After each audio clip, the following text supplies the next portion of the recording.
Hello everybody, I hope you're enjoying the book so far, Jazz Patterns, A Systematic Approach to True Internalization.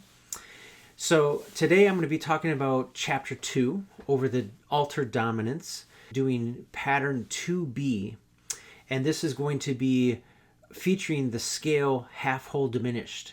You definitely want to make sure you understand this scale is really important.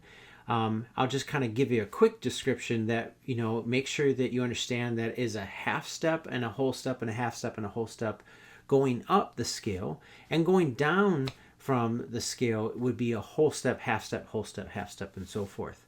So I'll give you an example. This is on concert G. This is your half whole diminished scale.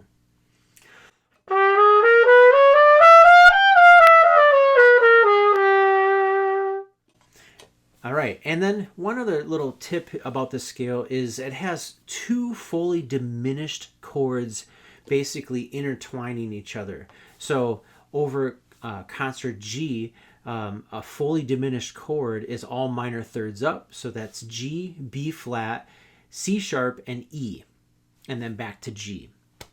And then the other fully diminished chord is a half step up from G, which is A flat, B, D, and F. And basically that's your scale. The two fully diminished chords put together, it makes your scale. So again, really important to understand your scale first before you go and try to play these patterns. So here is pattern 2B. It's a complicated formula. If you were to try to just do it by the formula, I think that's a little on the confusing side. Obviously, I wrote it out for you just to understand where the notes are. 8, 5, 3, 13, sharp 11, flat 9, 7, sharp 9. Now that can be confusing. It's confusing to me at times when I'm trying to go through different keys. And that's not how I would work this pattern out. I understand the interval of this pattern. If you look at it, it's actually fourths, minor third, fourth, minor third, fourth, and a minor third, and a fourth. It goes back in between those two different intervals, which actually makes it a lot easier to think that way. It also is basing off of the fully diminished chord tones. So again, it's very important to know those. That is on concert G, G, B flat, C sharp, and E.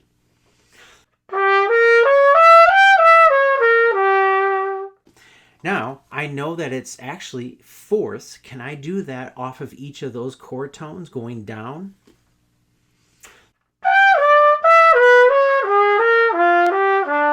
So those are all fourths away from the fully diminished chord tones going down.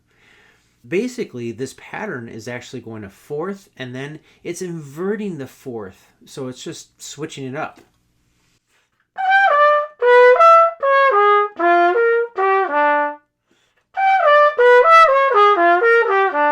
So that's just a quick tip on how I would practice this pattern. And obviously then, can I do that in every key? So that's concert G. I'll go to concert E flat. Good way to practice this half-whole diminished pattern, or any half-whole diminished pattern, practice them in minor thirds first, because basically you're playing the same notes. I'm going to do concert G first, okay? What's going down a minor third from concert G? That's E. So I'm going to start on concert E. Now those are all the same notes in this scale, so it's not as new to me. I know those notes. So here's concert C sharp pattern. Again, same notes. Okay, the last one here is concert B flat. So I would definitely practice this pattern in minor thirds first so that you feel like you have 4 keys right away. Then you can go to the 2 other half-whole diminished patterns. Here's a challenge for you. I'm going to go through the circle fourth, starting on concert G. 1, 2, 1, 2.